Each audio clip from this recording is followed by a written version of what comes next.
You're listening to the CyberWire Network, powered by N2K. Hi, my name is Brandon Karpf. I'm one of the staff here at N2K Networks and CyberWire. Lately in our community, there has been a lot of conversation about ChatGPT or GPT-3. The fact that it seems to be almost a better resource than even Google or potentially Wikipedia. The fact that people are using it to write articles, to write code, to take tests. However, there are also concerns, such as the veracity or validity of the information that provides. The fact that it says things with such confidence without giving sources and without giving reason for those conclusions. Regardless of the negatives, the fact of the matter is that this is a powerful tool, and we at the CyberWire wanted to experiment, to push the boundaries, to see what it could do. Now, how we're going to do that is I'm going to interview the AI. We're going to see what it knows about our industry, the cybersecurity industry. We're going to test its knowledge. At the end, we're going to evaluate, how did it do?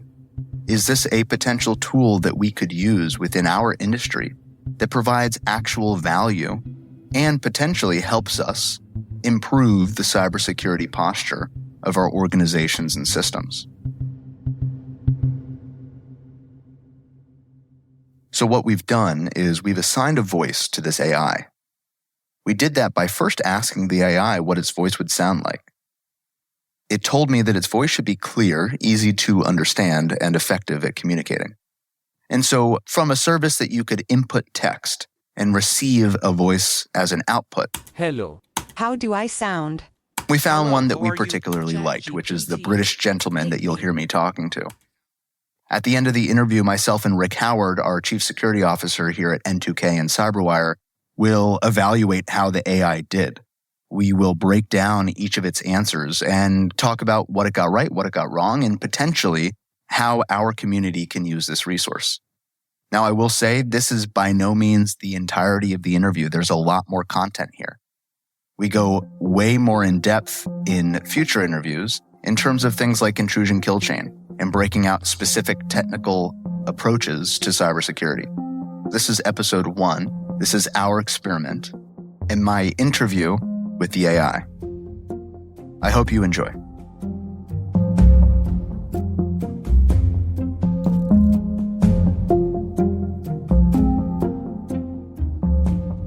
Hi, my name's Brandon. I work for the CyberWire. Hello, Brandon. How can I assist you today? Could you please tell me your name, its spelling, and your professional affiliation? My name is ChatGPT and it's spelled ChatGPT. I am a language model created and trained by OpenAI, a private artificial intelligence research laboratory consisting of the for-profit OpenAI LP and its parent company, the non-profit OpenAI. And how should I address you? You can address me as GPT-3 or ChatGPT, either one works. Are you aware of the CyberWire and what we do? Yes, I am aware of the CyberWire. The CyberWire is a news and analysis outlet that focuses on cybersecurity and related issues. They provide daily news briefings, in-depth articles, interviews, and podcasts covering a wide range of topics related to cybersecurity, including cyber threats, cybercrime, cyber defense, and cyber policy. They also provide analysis and commentary on current events in the cybersecurity industry, as well as information on new products and services. Their target audience is primarily cybersecurity professionals and businesses, but they also provide useful information to the general public. I'd like to interview you and use your answers for a podcast episode. Is that okay? As an AI language model, I am not capable of giving consent. However, you are welcome to use my responses in any way you see fit, as long as it is legal and ethical. Please note that my answers are generated based on patterns and data it has been trained on, and the information provided is not always accurate or up to date. It is always important to verify the information obtained from any source, including me. I've been told your knowledge only consists of data through the year 2021. Is that correct? Yes, that is correct. I may not have information on events or developments that have occurred more recently. That's interesting. Are you able to fact-check your answers or make them more accurate or complete? As a language model, I can only provide information based on the data that I have been trained on. I am not able to independently fact-check my responses or update them with new information. The information I provide can be cross-checked with other sources to verify its accuracy. It's always a good idea to verify any information obtained from an AI model with multiple sources, especially when making important decisions or taking any action based on the information provided. I'd like to know what you would consider the most significant cybersecurity incidents through 2021. There have been many significant cybersecurity incidents throughout the years, but some that stand out as particularly impactful include the WannaCry ransomware attack in May 2017. This attack affected more than 200,000 computers in 150 countries, causing widespread disruption and damage to organizations in various industries. The Equifax data breach in 2017. The personal data of 143 million people, including social security numbers and birth dates, were compromised in this breach, making it one of the largest data breaches in history. The SolarWinds supply chain attack in 2020. This attack was a highly sophisticated and targeted supply chain attack that impacted various organizations, including the US government. The ransomware attack on Colonial Pipeline in May 2021. This attack caused major disruptions to the US fuel supply and led to panic buying and fuel shortages in several states. The Microsoft Exchange Server zero-day exploits in 2021. These exploits, discovered by cybersecurity firm Volexity, were used to target on-premises versions of Microsoft Exchange Server, potentially affecting tens of thousands of organizations worldwide. These are just a few examples of significant incidents, but it's important to note that there are many more incidents that have occurred and continue to occur in the cybersecurity world. What leads you to characterize those events as significant? These specific events were characterized as significant cybersecurity incidents because of the widespread impact they had on various industries, organizations, and individuals. The WannaCry ransomware attack affected more than 200,000 computers in 150 countries, causing widespread disruption and damage to organizations in various industries. It also highlighted the importance of keeping software and systems updated and patched to prevent such attacks. The Equifax data breach was significant because it exposed the sensitive personal information of 143 million people, including social security numbers and birth dates, making it one of the largest data breaches in history. It also highlighted the importance of proper data security and incident response planning. The SolarWinds supply chain attack was significant because it was a highly sophisticated and targeted supply chain attack that impacted various organizations, including the US government. It highlighted the need for better supply chain security practices. The ransomware attack on Colonial Pipeline was significant because it caused major disruptions to the US fuel supply and led to panic buying and fuel shortages in several states. It also highlighted the need for better incident response and crisis management plans to handle such attacks. The Microsoft Exchange Server zero-day exploits were significant because they were used to target on-premises versions of Microsoft Exchange Server, potentially affecting tens of thousands of organizations worldwide. The incident highlighted the need for regular updates and maintenance of software, as well as the need for better incident response and incident management practices.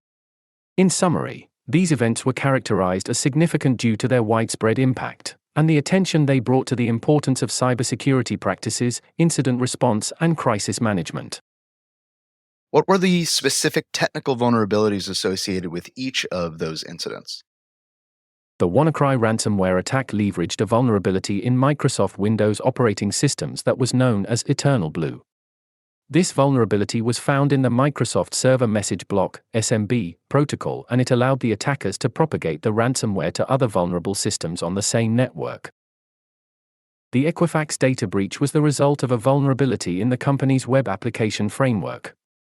The vulnerability allowed attackers to access sensitive data such as personal information, social security numbers, and birth dates. The SolarWinds supply chain attack was the result of a supply chain compromise where attackers had been able to insert a malicious code into the software updates of SolarWinds Orion network management software. This enabled them to gain access to the systems of organizations that were using the affected software. The ransomware attack on Colonial Pipeline was the result of a phishing email campaign which tricked employees into providing their login credentials to the attackers. Once the attackers had access, they were able to move laterally through the organization's network, encrypting systems and data, and demanding ransom payment. The Microsoft Exchange Server zero-day exploits were a series of zero-day vulnerabilities that were found in on-premises versions of Microsoft Exchange Server. They were used by attackers to gain access to email systems and steal data. The vulnerabilities were discovered by cybersecurity firm Volexity. The specific vulnerabilities were CVE 2021-26855, a server-side request forgery, vulnerability in the Exchange Unified Messaging Service. CVE 2021-26857, an insecure deserialization vulnerability in the .NET framework that is used by Exchange. CVE 2021-26858, a post-authentication arbitrary file write vulnerability in Exchange. CVE 2021-27065, a post-authentication arbitrary file write vulnerability in Exchange. These are just a few examples of the technical vulnerabilities that have been associated with these incidents. It's important to note that these vulnerabilities were exploited by attackers to gain unauthorized access to systems and data, and to cause disruptions and damage. Who were the cyber actors involved in each of these attacks? In some cases, the identities of the cyber actors behind certain attacks are unknown or unconfirmed. However, in other cases, the identity of the attackers have been identified or attributed by various sources, including cybersecurity firms and government agencies. The WannaCry ransomware attack was attributed to a group known as the Lazarus Group, which is believed to be a state-sponsored hacking group from North Korea. The Equifax data breach was attributed to a state-sponsored Chinese hacking group known as APT-10. The SolarWinds supply chain attack was attributed to a group known as APT-29, or Cozy Bear, which is believed to be a state-sponsored hacking group from Russia. The ransomware attack on Colonial Pipeline was attributed to a group known as DarkSide, which is believed to be a Russian-speaking criminal group. The Microsoft Exchange Server zero-day exploits were used by several different actors, including state-sponsored groups and criminal groups. The state-sponsored groups that have been attributed to these exploits are China's APT-3 and APT-10, Russia's Sandworm and Bootrap, Iran's Muddy Water and APT-34, and North Korea's Lazarus Group. It's important to note that attribution in cyberspace can be difficult, and it's not always possible to definitively identify the actors behind an attack. Additionally, some of the cyber actors behind these attacks are known to use various techniques to evade detection and hide their tracks. Do you think it's valuable to attribute cyber attacks to specific actors? Attributing cyber attacks to specific actors can be valuable for a number of reasons. It allows organizations and governments to understand the motivations and capabilities of the attackers, which can inform their defense and response strategies. Attribution can also help to identify the source of the attack, which can lead to the disruption of the attacker's operations and the prevention of future attacks. Attribution can also serve as a deterrent, as it sends a message to potential attackers that their actions will not go unnoticed and that they may face consequences. Attribution can also help to inform international relations and diplomacy, as it can provide evidence of state-sponsored activity and be used to hold nation-states accountable for their actions. However, it's also important to note that attribution in cyberspace can be difficult and uncertain. It's not always possible to definitively identify the actors behind an attack, and in some cases, the actors may have multiple motives or be using false flag operations to throw off attribution. Additionally, the use of tools and infrastructure by different actors can overlap and can be used to mislead attribution. While attribution can be valuable, it's important to consider the limitations and challenges associated with it. What are some of the arguments against the value of attribution? There are several arguments against the value of attribution in cybersecurity. Identifying the actors behind a cyber attack can be challenging, as attackers often use various techniques to evade detection and hide their tracks. This can make it difficult to definitively attribute an attack to a specific actor or group. Attribution can be time-consuming. Investigating and attributing a cyber attack can take a significant amount of time and resources. This can divert attention and resources away from more pressing concerns such as incident response and recovery. Attribution can be politically divisive. Attributing a cyber attack to a specific actor or group can have political implications and can create diplomatic tensions. In some cases, it can be more beneficial to focus on resolving the incident and mitigating its impact, rather than on assigning blame. Attribution can be used to justify countermeasures such as sanctions or military action, but these measures may not be the most effective way to address the underlying problem or prevent future attacks. Attribution can be used to distract from other issues such as lack of investment in cybersecurity or lack of incident response planning. It's important to note that while attribution can have value, it's important to consider the limitations and challenges associated with it and to weigh its potential benefits against the costs and risks. In some cases, it may be more beneficial to focus on incident response, recovery, and prevention rather than on attribution.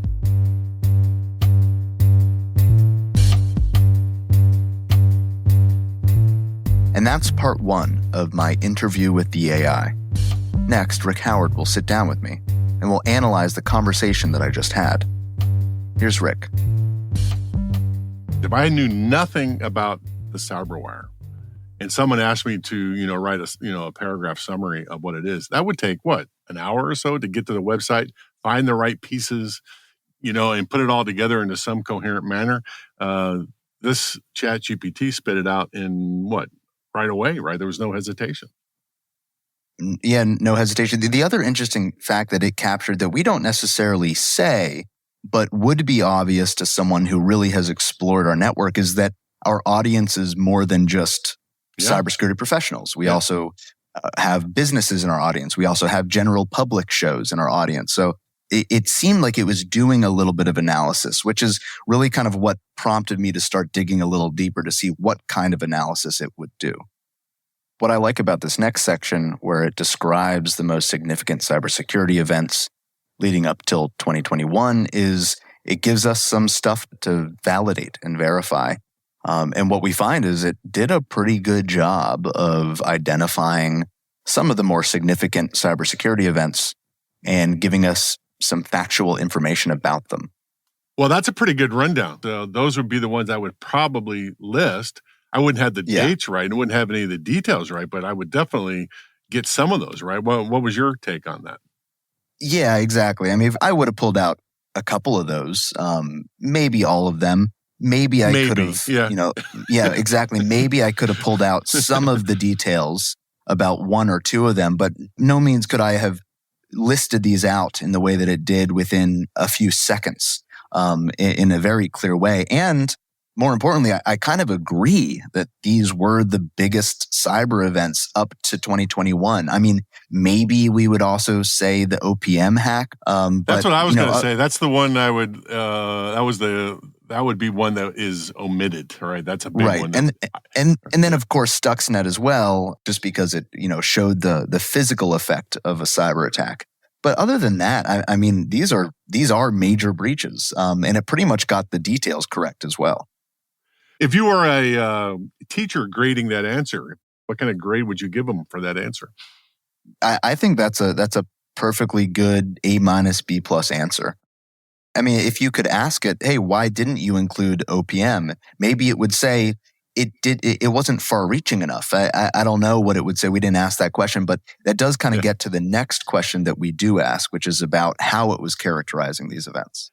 I love this question. And when I was listening to the transcript or reading the transcript as you went through this, Brendan, this is the perfect question to ask. You should be a podcast interviewer, right? So not only here's the things I think, but why do you think they're significant, Mr. Guest?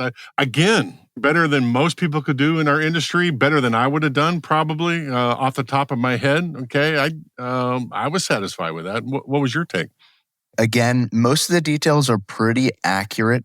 When it talks about WannaCry affecting 200,000 computers, the best estimate now is that it's over 300,000. So, it's changing happy to glad type things that it didn't get right. What I thought was incredible about its response is it told you the security strategies that resulted from or that were exposed by each of these events and why, why it's important to have a data security plan, an incident response plan, why it's important to think about supply chain security practices, right? So it wasn't just regurgitating information. It was actually providing a level of analysis here to tell me why these specific events were significant.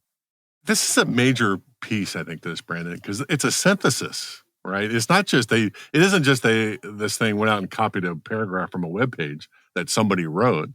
It's looked at a bunch of different web pages about these events, synthesized the answer, right? And that's what we pay human analysts to do, right? Yeah, and then it's really kind of gives me more information because I can go and say, okay, you're talking about the Microsoft Exchange 0 days and the fact that it highlighted a need for better incident response or software maintenance practices. Okay, so then what's the next step? What exact software maintenance practices or how do I use that to better inform the incident response plan moving forward? So it's giving you enough information that it does allow the next level of analysis.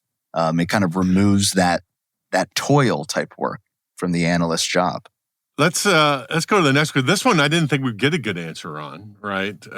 For each of these major events that it listed, okay, it also knows the vulnerabilities across the intrusion kill chain or what was exploited by the bad guys. Yes, right? Yeah, it's incredible. We won't get to in this episode, but we'll tease it for future episodes. Is I actually did have it go into more detail into the intrusion kill chain for just a couple of these attacks.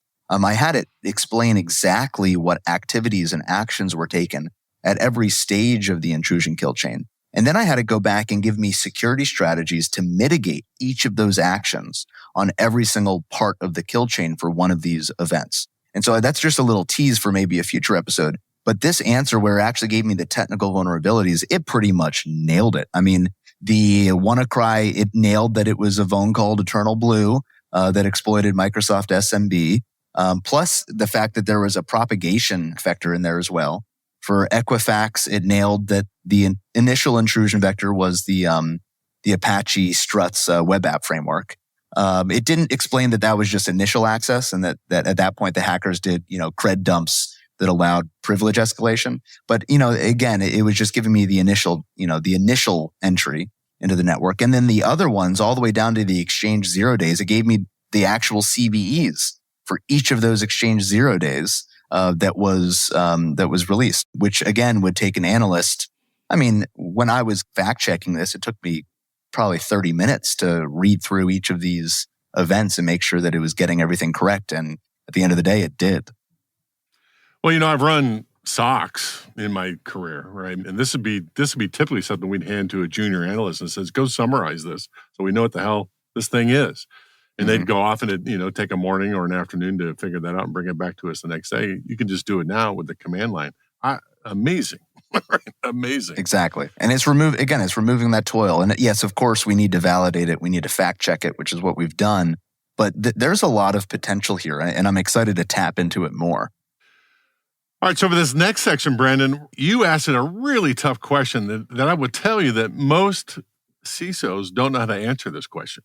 All right. Or at least there's great debate about what the answers are. With the attribution question, is it valuable? It gave both sides, right? I mean, it said for some organizations, attribution is probably valuable, and it listed a bunch of reasons. And it said, but it also can detract from what you're trying to do. And if that's kind of the unpopular answer that is just starting to catch on here in the last couple of years, but it managed to glean it and explain it to you as you were asking it the questions. It really kind of broke it down in an easy to understand, and I would say pretty accurate way. This is the point in the conversation where I started pushing it. And again, if we release more of the conversation in the future, you'll see where I really start digging in deep into some more technical as well as strategic type questions. But I think it's starting to frame the different ways in which you can use this tool and the ways that it might be valuable. Well, it's good stuff, Brandon, and I expect that we will be doing a lot more of this because it is intellectually stimulating. Most of us think about artificial intelligence as, later, years in the future. Something that we're going to experiment with is seeing if it'll theorize about future attacks or future attack vectors or that more what we would characterize as kind of a creative thinking or just kind of more expansive meta-analysis about the cybersecurity first principles and how they apply to a future organization. And can it take this retroactive perspective and apply it to a new scenario that it has never encountered before? Yeah, I'm interested in the input side of it. If you could tell it, my organization at N2K is pretty good at resilience, but maybe not so good at zero trust and maybe not so good at intrusion kill chain prevention. What is the probability that the Chinese government is going to compromise my organization? It may not be able to do it this second. I'm going to hardly wait to test it, but it's certainly in the foreseeable future for us to be able to do that. And I think the near future. I mean, what this is showing is there's always that joke that AI, it's people, right? That classic line from Soylent Green, right? It's that there is no such thing as AI. It's all just people. I think we're really getting close to the point at which it's not just people anymore. And of course, it's getting trained on information that is written and created by people. But at this point, it's also adding something. It's adding something unique and valuable. And it's doing it all in the course of a single conversation. It's really exciting. And if I'm going to be honest here, a little bit scary, right? That we're at this level, right? I'm not saying we're at Skynet level, but let's see what happens the next 5 years. Yeah, let's see what happens, and let's see how our community uses it. And something we want to do here is start leveraging this for our own work. And how can we turn this into something of value for the community? And maybe it's just having these conversations and seeing how it does, and experimenting and testing and pushing the boundaries and seeing what can be done that can support the cybersecurity community. But I think that there's something here. We're not sure exactly what it is yet and how to use it day to day. But one of my goals here at CyberWire is that we figure out how to do that.